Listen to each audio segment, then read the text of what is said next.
Welcome, everyone. Thank you for joining us for today's 49er Industry Chat. My name is Noemi Guevara. I'm the Director of Alumni Engagement. We're very excited you're able to join us. And for our guest speaker today, we will pause for a little bit as we allow everyone to come into the room today. And again, thank you so much for joining us. We're very excited to have Joseph Ortiz join us today for our industry chat. His chat's titled Serving Up Success, a Leadership Journey Across America's Favorite Restaurant. Joseph is President and Chief Operating Officer of Farmer Boys Restaurant.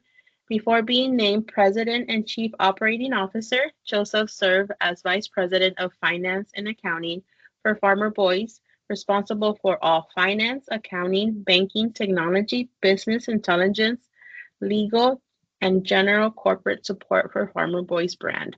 Prior to joining Farmer Boys, Joseph served in various cross-functional capacities for restaurant industry heavyweights, including Panda Express, Taco Bell, and Carl's Jr. and Hardee's. Joseph also spent time with Deloitte Consulting as a manager focusing on CFO suite transformation and retail hospitality. Welcome, Joseph. We're very excited to hear about your story and your journey to who you are today. Thank you, Noemi. It's great to be here. Wonderful. So we will just definitely get started. And please, everyone that has joined us, if you have any questions for Joseph, please include them in the Q&A box and we will be asking them live today. So let's get started. First of all, let's start with a little background, right? Can you tell me about your background, your experiences, and what led you to Cal State Long Beach? I am a SoCal born and raised. I come from Whittier. I still live in Whittier. The McDonald's that I worked at when I was in high school, I live about a mile from it. So I'm a product of where we are. I went to Cal State Long Beach because I really didn't know what I wanted to do in college, but I knew that I wanted to go. My parents, neither one of them went to college, so they really pushed on education and potentially doing something a little bit different. So figuring out Cal State Long Beach and choosing Cal State Long Beach, I just liked the campus. It was next to the beach. It was nice. I'm gonna go on mute for 1 second.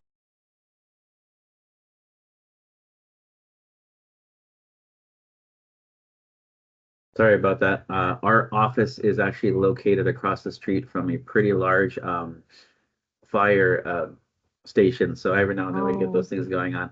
But going to Cal State Long Beach, it was really just it was a great feel, right? It was a very relaxed campus. It was casual. It was easy. I was one of the students that lived off campus, lived at my parents' house. And it was affordable. So I actually worked on campus at the bookstore to pay for my tuition when I was there. So I graduated in 2003. So went a while back when it was much less expensive than it is now. But for me, it was a decision around, what is it going to cost me to get the education and what do I want to do? So I thought that Long Beach had a lot of great programs to look at. When I started, I was a mechanical engineering major. I switched to civil engineering, quickly discovered the world of engineering wasn't for me. So I think I spent a semester as like a sociology major, and then I found business, and that's where I liked what was happening. So it's been a good journey, getting to Long Beach. I've been somewhat engaged with the school over the years, not as much recently, but I was a mentor with the business school for probably 6 years or so. So did some of that. After Long Beach, went to UC Irvine a couple years later to get an MBA, and then started my career as an intern in the restaurant space, and never left. Liked it. It's messy. There's lots of things to fix. Stuff's always changing. I like to fix things. I like to tinker. I like to learn more. So being in this space, I don't think it's for everybody because I think a lot of people like more consistency at times. But for me, it's actually worked out well. Wonderful. Well, a couple questions from all that, but did you come in to Cal State Long Beach as a freshman? Did you transfer in? And it sounded like you were more of a commuter student, right? So what was that experience like? Did you join any clubs? Did you do any activities? For our students that are watching or will watch, right? Did you build any relationships with any of your professors while you were here as a student? The first couple of years, I was more engaged on campus. So I actually came to Long Beach straight out of high school, and I was somewhat involved on campus the first couple of years in different activities and things like that. But because I was paying my own tuition and those things, I did work. So I wasn't like super on campus all the time. And then really the last few years, I would go to school at night and work in the mornings. So being a commuter student, I would say I wasn't super engaged with professors. I had maybe one or two that I did, but really not a whole lot. And I would say that experience influenced me that when I went to graduate school, I actually did try to be on campus and only be a student because it is something that I felt that I missed a bit of an opportunity. Right. And would that be your advice, right, for right again our students, right? I know many of our students are first generation. They're also working two jobs to at least try and get involved during their time here if possible, so that they could, get that extracurricular kind of opportunity while they're here. So I think I think the disconnect is probably in people understanding what the value is of those things, right? There's a lot Right. of sort of social professional dynamics that mix, and for a lot of students, understanding how to be in certain environments is foreign to them, right? Like how do you act around, a group of professionals to network? How do you network? How do you talk to somebody? It's all things that are somewhat awkward to humans if you haven't done it before. And if you're just not like a naturally outgoing person, which most people aren't, those things tend to be challenging. And I think that a lot of the social things or the quasi, social educational things give you an opportunity, particularly the things with your career, right? So if you're a business major and there's events to meet professionals or to hear people on panels, it's good to go to those things and if at the minimum just listen and absorb those things, right? Because when you graduate, a lot of people look around and don't know how to like transition. They don't know how to get going. And the kids that do have been thinking about it for a while, and they've been putting themselves in places that they might be uncomfortable so they can learn to be comfortable with those things. I always tell young people, intern, volunteer, go to these things, get exposure. And nobody wants to because it's extra, it's difficult. We all have reasons, right? A lot of my classmates worked. Everybody had reasons why they couldn't do those things. People were parents, people had other jobs, other things going on. You're there for you. It's an investment in you. Most people can find the ability to go to one or two things just to get the exposure. You don't need to go to everything, but there is a lot of value to putting yourself out there and understanding the world that you envision yourself going into because it is different, and what you think it is likely not what it's going to be. Absolutely. So you graduate in 2003 with your degree in management. What was your first job after college? Like, what was that role and what was that experience like into that working professional, right? Even though you were working part-time. And then what skills do you recommend that our students focus on as they transition from that student life into now a professional working life? So I really didn't have a traditional transition because the summer I graduated, I just quickly took the test to either go to business school or to go to law school because I wasn't really ready to begin my career. And looking back in it, I think there were some things that were good about the choice and some that weren't as great, right? But for me, it worked out. I think once I went to graduate school, I was a little bit more focused on my career, and a lot of what I had to do, it wasn't really like textbook related stuff. It was more, how do you interact with professional teams? How do you interact with, in different environments? How do you look at your career and understand what does it really mean to grow and what does it mean to learn and thrive, right? Because a lot of people, um, and I see it now with younger people, a lot of people have like timelines that they're on and they want to grow. You get promoted every 2 years and this stuff, and it's like that's all possible if you're the person. If you're not, then you need to understand and reconcile what you need to do differently, right? And to really take accountability and control of your career, because it's easy to want to be in my position, because a lot of people think they want my role, but then I tell them what it really is, and most don't really want it because it's pretty difficult at times. Um, and a lot of people want to grow and want to develop, but they don't really reconcile what does it really take to do that and what's their part of that, right?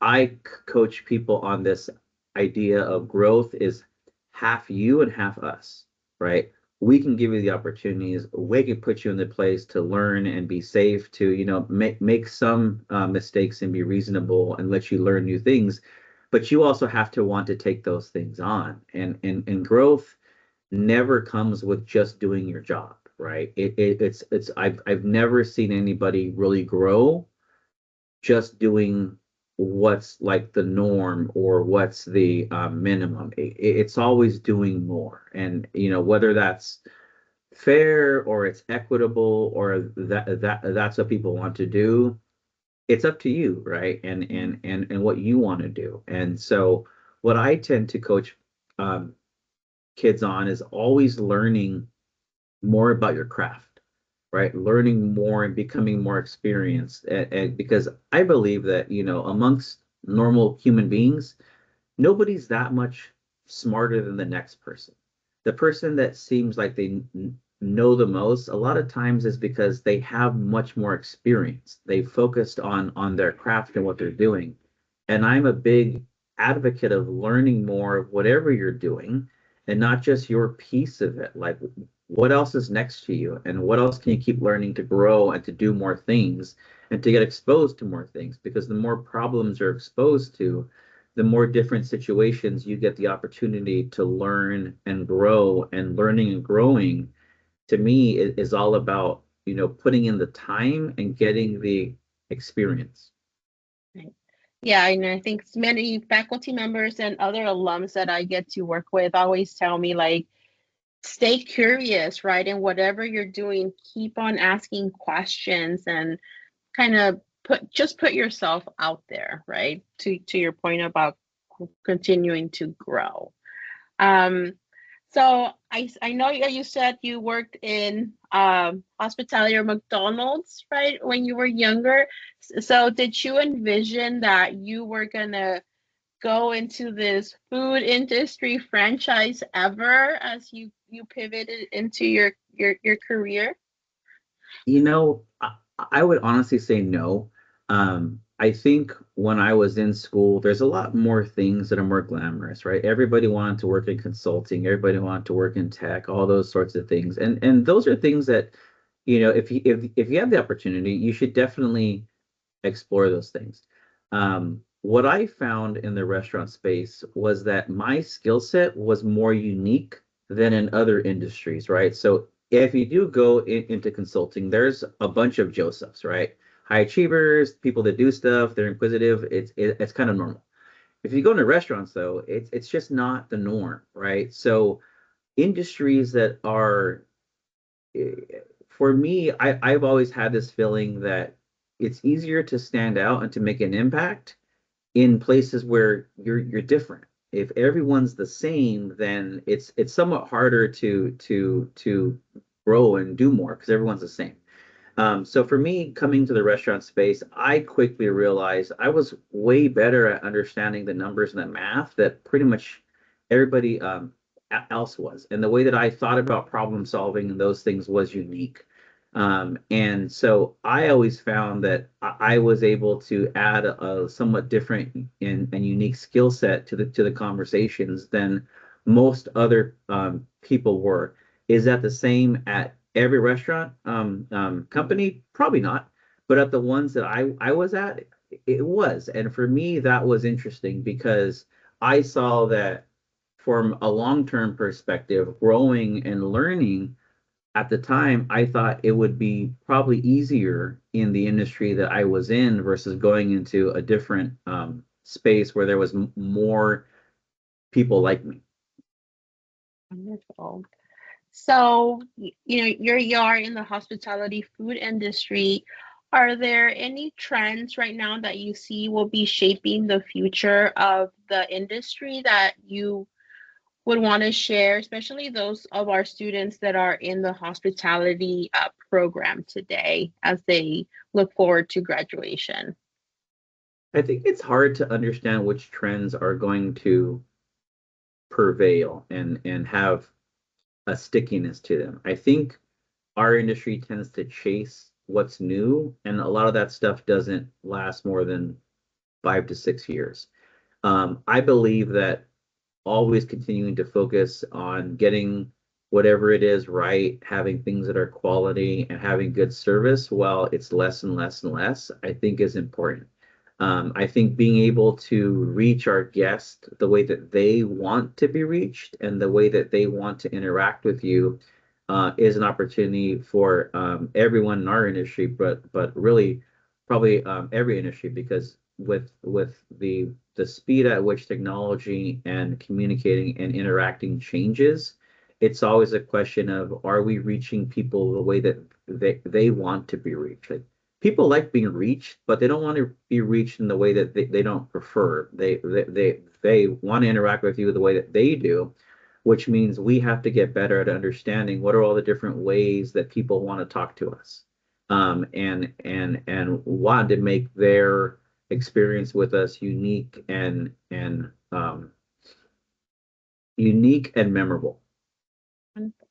And is AI going to impact the way you do your work right now in the restaurants or maybe in a corporate at all?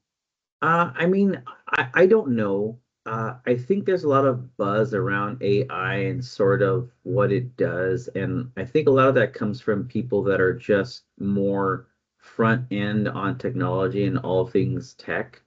I don't really know, because I haven't really seen a lot of practical application and usage of AI. I think at some point it will. But a couple years ago, right, everything was all about um, everything was a lot about robots in the industry, and a lot of that stuff just really hasn't come to fruition. Like having an idea and putting a product out in the market that actually does what it needs to do is, those two things aren't always the same. And I think with AI, it's very interesting, but I think there's still a lot that has to be accomplished and done to get it to where it's something that's a viable and usable technology in everyday life. Like, I think there's specific instances where it's useful today, but turning that into something that creates value, I think that's still to be seen. Do I think it has the potential to get there? I do. I just don't know how quickly it is, and then sort of what additional evolution needs to happen to get it there. And I've seen, I mean, other restaurants have like those little robots, right, that are bringing Yeah. the food to the table. Like, is that the future for all of our sit down restaurants, right? And but then also what happens to our workforce, right? But because many of us enjoy talking to our servers because we're people, we're relationship builders. We like to talk to other people. Yeah, I mean the robots and things. I think like I said, right? It's exciting. It's new. It's something interesting. There's a lot of bright people trying to do new things. Is that really what the guest wants, or is it not? I think that's still to be determined, right? What I've seen in our industry is a lot of concepts now. You go in and nobody takes your order. They want you to go onto a kiosk and do it yourself, and that's not really a derivative of you know um, it being a better experience for the guest. It's really from, them wanting to reduce their cost of labor by having less people. So all the benefits you get, right? It's not really great for the guest or what the guest wants. Some people like it because they don't want to talk to somebody, and I understand that, of course. But it's not what most guests want. So looking at robots and things of that nature, I think there's a balance of, making sure that we don't alienate our guest with achieving whatever the robot or the technology is meant to achieve, because ultimately, right, we're in a people business. We sell food.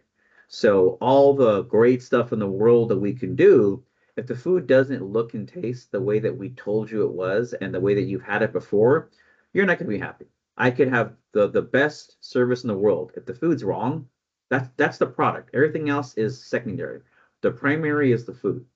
So we have to make it right. We have to make it hot. We have to build it the way you wanted it, and we have to get it to you quickly. Those are the things that a guest gets from us. All the extra stuff is wonderful, but the guest doesn't care that we use robots or AI to make our business better, unless there's something that some type of a benefit that they get directly from it. They don't care that we've figured out how to make ourselves more efficient so that we can be more profitable, other than because we're able to do that, we can keep down their cost and prices, right? Beyond that, they don't care about those things. They They don't. just want the food to be made the way that they expect it, and it to be hot and accurate and quick, and us to be good people that work with them. And that's pretty much it. Absolutely, that experience when you're there. So I know you're president and COO for Farmer Boy, sorry. What does your day look like?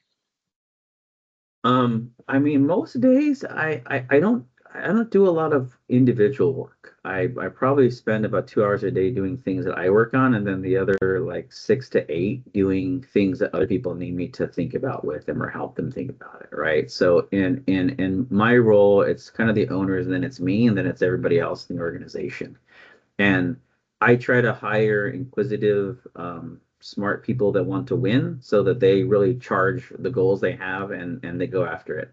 And in hiring smart people, most of the time they don't need me to help them think about things, unless something went wrong and it's an issue, or there's something more strategic that they want me to make sure that I'm aligned with. So a lot of what I do is, sit with my direct reports and really try to help them think through what the problem is they're trying to solve. So, it's like they're all like the person that runs my purchasing. I don't know more than her, right? The guy that runs marketing, I don't know more than him. The girl that runs HR, I don't know more than her about what they do.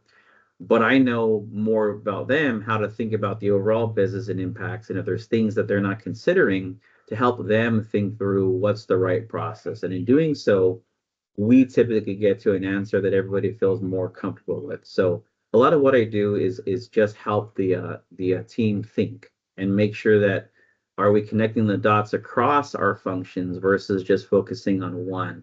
A lot of times, there's decisions that need to be made that impact a lot of our different functions, and everybody wants the decision to be 100% of what's good for their function. And what I coach my team on is this idea that, hey, if you guys are all 100% happy, we're probably not going to ever get to an answer that works, right? Those answers don't really exist that much. And if you're 100% happy and this person is not happy at all, then that's probably not going to work long term either. So I coach them on the idea of that, hey, if I can get you guys all 80% happy, then that's probably a pretty good solution, because a lot of times there's not a perfect answer to the problems that I'm trying to solve. There's just an answer that's reasonable and realistic, and everybody says, okay, this answer could work. Have you found any challenges? Like right now, right, in the workforce, we have the three generations, and I read articles about working with Gen Zs and working with millennials. Have you encountered any challenges or, positives in working through this different generations that are in the workforce right now? I think for me, it's trying not to focus on it, because I think it becomes a real quick, like, boilerplate kind of answer that people give as, oh, this is why this is like this. No, it's usually not the case, right? I don't think so. I think that there's different sort of characteristics to different groups that you have to sort of understand the dynamics and how they work. But I don't think it's that kind of black and white. I think there's different ways that people want to work and people have been conditioned to think about working. And what I find is giving people very clear, direct understanding and sort of expectations, and then feedback. I think that helps a lot. I think with a lot of younger people just coming into the workforce, right, there's this perspective that they're, flaky, or, kind of move around a lot and flighty and don't want to do anything other than, the minimum. My perspective is I don't really agree with that. I think that what they've learned through generations is that if one person's doing all the work and the other people slack off, that's not equitable, right? And I think that pushes us as an organization to make sure that everyone's accountable, to understand what their roles are and to do their part. It's very it's very easy in the restaurant space for people to, want to have the person that's easygoing and just does it do all the hard stuff, and then the people that might not be as open to it, or kind of gripe about it, not really bothering them with it. But the guy that's doing all the stuff, or the girl that's doing the hard things, that's not equitable for them, right? So what I've learned is, if our job descriptions are very clear that, hey, these are all the things that are included in your role, and everybody at this role does all those things, then people feel like, okay, it's equitable, right? But if we're going to give you a vague description and then say, oh, you do all these things and your peers don't do any of them, that doesn't work. Right. And that's where you have the challenges, right? And yes, working environment. What qualities do you believe are essential for effective leadership? For effective leadership, I think it's just a lot of listening and asking questions. I think when people look at me and leadership, they have very different perspectives on what leadership is and really what I actually do. People think that I had this like plan to grow my career to be the, president and COO of a company. I didn't. I quite honestly am just good at fixing things. And when things break, they give it to me to fix, and now it's part of what I do. And they give me more of this to fix, and now it's part of what I do. So I'm just the guy that's good at solving problems and fixing things, and communicating to people why it's important and why something that's not what they think might not be the right way. But also, I'm okay being challenged, and for folks to tell me, Joseph, we actually think this is wrong, and I'll listen and say, you know what, you guys are right. I don't focus on being right. I focus, or who's right. I focus on what's right. What's the problem we're trying to solve, and how do we get to that? And it doesn't matter, like, in my book, nobody gets points for it being their idea. we all get points for getting the results and what we need, and that I think is different for kind of how people think about these things. But for me, it's really just like asking questions and learning more about what are we really trying to solve, because I think people a lot of times focus on the symptoms of a problem rather than what the problem actually is. And I think figuring out what we're really trying to solve makes it easier to make decisions and get better leadership. And then making sure that your people understand like the value they bring and they're appreciated, and that we recognize people and we give them the chance to grow. I think that that's also a huge part of it in building culture. And for me, that's not very natural. I'm a naturally very analytical person, and I focus more on like, hey, this is the job, let's get it done and move forward. But as I've grown, right, I understand a lot more that taking the time to interact with people on a more interpersonal level and making sure that, I understand what's going on with them and their lives and how things might impact them. I think that that's hugely important to any leader that's going to be, that aspires to lead a large organization. I think there's a difference between like being like what people think is leading versus have people believe in you and follow you. I tend to be the person that I don't need to be the leader, but it tends to be the case that I'm put in those roles because people believe in what I'm doing. So people feel comfortable following. I think if you're a leader that only leads because you have a title and you're overly headstrong, it's hard to endear confidence in the people that are under you and then ultimately get the most out of them and from them and for those people. Like over time, people that are good are going to leave. Wonderful. Thank you for that. And I know early on you talked about that you are mentoring, you coach your employees. How important is mentorship in your field? Um, who were your mentors, if you had any? And then, yeah, and then for advice for our students, do you recommend they find a mentor as they move on throughout their careers or school?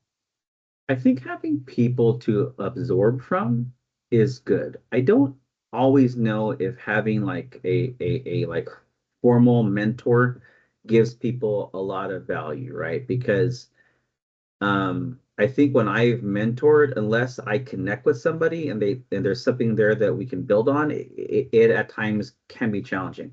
What I've always done is really looked around at people around me and said, hey, what can I learn from this person, right? Like, what are they doing? I observe something that's interesting. Let me go learn from them, right? So having people that I learn from and that I can reach out to over the years that I've worked with in the past or met in the past and just kind of pick their brains about how they think about things, I think that's super useful and valuable. And I don't know if that's really, I think it's sort of a mentorship dynamic, but it's also just building a network of people that you can go to who can give you different perspectives and give you sort of different ways to think about or approach problems. So I don't think I've had a lot of formal mentors. I've had a few, but I have a lot of people that I've met throughout my career who I've kept connected to because I can learn from them, and they like to teach, right? Like people Mhm. that are intelligent and have done something unique like to talk about it to people that want to learn and are excited about it, because to me, when a student comes to me and wants to know how I did something and they're genuinely curious, I want to help them. Like I'm like, there's no secret to it. Let me tell you like what I did and why it worked. And if you have questions, ask me, right? Because there's no secrets to what I've done in my career. And I genuinely like helping young people figure out like how to do it, right? I was, first generation when I was in grad school. I was the only Hispanic in my class. Like in my industry, it's largely Hispanic, but positions like mine where it's disproportional, there's just not a lot. And I find that really simplifying and giving people the feedback of what I did and how I got here, they're generally surprised and they think that it's something else. And I tell them it's really not. It's really simple. It's, just work hard and keep learning and put yourself out there, right? And Mhm. but there's no like secret to it. There's no like, system that's going to get you there. um, and finding people that will talk to you and be very open and honest. And even when they, if like, and you have to want to hear the feedback, right? Like I would tell people like be cautious about asking questions that you might not want the answer to, because at times people will have assumptions about different things and they'll ask me and I'll tell them what I believe, and they say, well, that's not true. And I said, well, I know that you might not think it's true, but from my experience and my perspective, that is how it works. Mhm. Um, and I think having people around you that can be a informal network of folks that you can talk to who will give you honest feedback and help and challenge you to think, I think that's hugely important to anybody that aspires to grow in any field, really. Mhm. Mhm. Yeah, absolutely. Um, I guess my question is like, how can, right, graduates or students best position themselves, right, for advancement? And I think you touched about it a little bit, in your previous comments.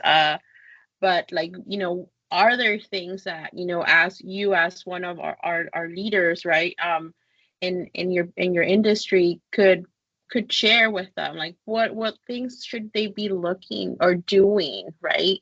Um, So for me, what I try to temper in people is that there's no timeline to these things, right? You can actually push up a career path if you kind of move from place to place, but moving from place to place isn't for everybody. Some people it's fine, other people they're not that aggressive in their approach. So if you're in an organization, what I would say is first thing is, understand what the organization does. Like be knowledgeable about their business. Don't just know your part, but have a general understanding of what it is, right, that they do. Become very good at what they want you to do. Like be the best. If you're an analyst, if you're an accountant, if you're an HR person, be the best in your role at what you do. Like learn your craft. Be very good at it. Be knowledgeable about it. Don't just come in and assume that what you did the first day is going to be what you need in a year or 2 year. Keep learning. There's always things to learn. Once you sort of mastered what you're doing, look at your boss or the next person in line in a position you want and understand what do they do? Like what are they doing different to me? And not just the technical pieces. Like what is it? What's the difference between being a senior analyst and a manager and a director? Like what kinds of problems and things are they solving? And how do I get myself ready to do those things? And if there's little things, projects that I could take on that are additional, but will give me exposure to those sorts of things, that's how you start to learn what it takes to be at the next level and understand if that's really a level that you want to go into. I see a lot of people sort of hit this point of inflection where you're going from being an individual contributor to somebody managing people, right? And everybody sort of wants to keep moving up, but some people find out they don't want to manage people. Like they were actually happier doing their own thing, mhm, right? And so that tends to be a sort of place where people really do a lot of soul searching in what they do because managing people's now, well, now you got 6 people and half them aren't like you. So you then struggle with, well, how come this person's not trying hard enough? It's like, because that's normal people. Like there's different people and they're good at different things. And it becomes hard for folks, I think, to manage their expectations of teams and understanding that you're going to get a range with human beings, right? And not everyone's going to be you. So how do you still achieve the goal and be successful in what you have to do with that in mind?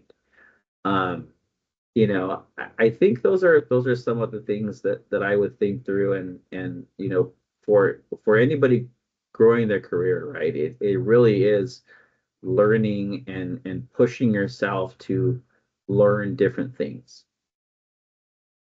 And do you think, sometimes many students are about to graduate or are in a job that they're not liking, like how important or how necessary was for you to have a graduate degree in your work today? I don't think it's necessary at all, to be honest. Um, I think what you gain from the college experience is sort of getting more exposure to the world that you were in before college, right? Like most people before college grew up in a community that was pretty small. And so now you're in this big group of people and everyone's different, right? So you got to kind of learn how to interact with different kinds of people. When you get into your career, the first sort of job or two jobs, it makes a huge difference. Once you're in your career, though, it doesn't make as much of a difference, right? It really is like, how do you demonstrate the value that you bring and finding an organization that needs value, right? There's organizations out there that, they're more of like time serve type organizations where, hey, you've been here the longest, you're up next, right? Mm-hmm. Or, well, there's a promotion, but this guy's been here longer than you have, or this person has, and since you haven't been here as long, it doesn't matter that you do a lot more than they do and your results are better. That's really not how we work, right? There's organizations though that will say, no, like, you deliver results, you make an impact, you're the stronger person, we're actually going to keep growing with you and we're going to invest in your growth. I've always looked for organizations like that, because to me, if there's no incentive to keep trying harder and doing more, then why do it? Like I mean, being real honest, right? That's how most people think. So I've always sort of looked for organizations where there's opportunity to grow, because I think what ends up happening to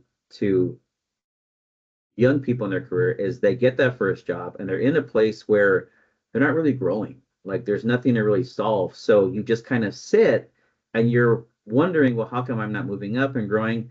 It's because they don't really need you to. Like part of what I have to temper with our folks is there's being ready to grow, but if there's no need for, a, an additional manager or director, we're not just going to add one. Like that's not smart for the organization. So I always try to coach people to be ready and be open to opportunities, because sometimes the opportunity isn't exactly what you thought it was going to be, but it's a chance to grow. And sometimes it's not this year, it's next year. But if you're ready to go, then when I have to sit there with the team and figure out, okay, what do we do next in like moving around all these pieces, I have you as an option. If you're not ready and you aren't engaged, then when the opportunity is there, it's going to pass you by, right? So always stay ready, be learning, be engaged, and make sure people know that you want to grow. Like if if you're a person that doesn't have the optics of growth, then it's potentially going to be hard for people to see how you would fit in that. Absolutely. And I know, Farmer Boys, I think you said pre joining the call, you have 102 restaurants out there. How do you ensure consistency and quality across all the franchises and locations? That's one of the biggest challenges we have, because we're not as formed, I would say, as other brands where like everything, comes in a certain way and there's machines that kind of do all the work. We actually make the food, right? So we, prep the lettuce, we cut tomatoes, we cut onions. All of our stuff doesn't come in pre processed. Mm-hmm. So we have to find a balance of being consistent and being accurate with also the nature of our experience, which is we do a lot of things made to order. Like if you want your eggs over easy, or your bacon extra crispy, or your toast done differently, or something different, that's what we do, right? So we have to balance the need for speed with the value that we give our guests, which is the ability to customize to an extent, or to order things the way that they want them, right? We're always saying, how do we kind of get to the right balance? Because we're not as fast as, McDonald's or places like that, but we're fast. We also don't have as much options as like a Denny's or a place like that, but we have a lot of options. And we're trying to do both, where most brands kind of pick one to focus on. So for us, Mhm. it really is, making sure that our teams, our franchisees, our managers, our cashiers are always looking at the business through the lens of one of our guests. Like, does the food look right? Is it made right? Did we get it right? So we track accuracy scores, we track guest reviews, we have audits that go in from third parties to look at our food and make sure that it's made right. We're actually doing a lot of that right now, and engaging the brand. I'm really focusing on, what does the guest get, right? It's good that we have the right tools, we have the right processes, we have the right systems. Guest doesn't see any of those. The guest sees the food. So if we do everything right in our systems and our processes, but the food's not right at the end, then we miss something. And that's what we need to always focus on, is the guest experience, the food, how the restaurant looks and feels, the service, is that all where it's supposed to be? And continually identifying where there's opportunities. Do you get to taste all the food I before get you to prep? taste all the food. I am tasting food constantly. That sounds amazing. So I know we're up against time. I Okay. think it would be my last question today. What advice do you have for our students and our grads that are interested in following your footsteps, whether it is, they graduate with their business degree or they're interested in joining the food service industry? What advice do you have for them? What I would say for any new grad in sort of going in any career, right, is become an expert in whatever path you choose, and choose a path. A lot of people switch industries, switch functions. It's hard to get upward momentum if you have to start over again and learn something new. I believe that if you can sort of, in the first couple years of your career, kind of pick a path that works for you, go down it and become an expert, right? Becoming an expert is where you could add value, and you can become an expert at anything. Like, there's careers and lives to be made in any sort of like widget. Mine's just restaurants, but I could have done 100 other things. Mhm. If you're somebody that continues to learn and grow, and know more about what you're doing, you're going to be able to add more value. I would also add, focus and growing in things that you're not good at. A lot of people want to continually focus on growing on things they're already good at, right? And the way that I look at that is, if you're an A plus in one thing and you're like a D in another thing, you could spend 100 hours doing the first thing, you're still an A plus. If you spend 100 hours in the D and you become a B minus, that's a huge improvement, right? You aren't an A plus, but you're getting better and you're becoming more well-rounded. And what I see with a lot of people is they sort of hide from the things they're not good at, like, you know, public speaking, like, being in a leadership role, like, different things, or, like on computers and technical skills like Excel or stuff like that, right? If you just spend a little bit of time and begin to figure it out, it has a disproportional impact in value than just doing more of what you're already great at, right? So always think about, what am I not good at, or not as strong at, and are there opportunities to focus on those things to make them stronger? I think that's also one that's huge, and I think I've um, benefited from that a lot. I know I said that was the last question, but how do you continue learning? How do Is I there what? books? continue learning? Like, is there podcasts? Is there book? I don't at this point. I don't read a lot of books. I listen to different podcasts. I go out and experience things, kind of for the most part, right? Like if there's different I look beyond my industry to sort of learn and see like what do other people doing that aren't doing what we do? Like are there things there that I could take? I learn a lot from my kids. So I coach my sons. I'm an assistant coach for my son's baseball team. And I learned a lot about how to teach people from teaching kids because it's like, oh, he doesn't get what this word is. He's never heard it before. So we're using it and he just doesn't know. So it really makes me pause and think about how I teach people and how I go about managing teams and really saying we just got to focus on the basics, right? And that sometimes gets lost in a corporate setting. So I always look to sort of get myself engaged in other things so that I'm not just so um, focused and just always in the business, right? Like when I'm off, I'm very low key. I'm not talking about business. I don't tell people what I do. I'm just kind of, blend in the background and be casual, but sort of learn and do different things to help me think about things differently. But I'm, tend to be more of a student of life and different ways to think about things. Wonderful. Well, thank you, Joseph, so much for joining us today. We learned a lot about you and your career trajectory. Thank you so much for sharing that experience with our students and our alumni. Thank you, everyone, for joining us today. This video will be on our YouTube channel. I encourage you to visit our website at csuob.edu/alumni to learn about other programs at alumni. Thank you so much for joining us. Thank you.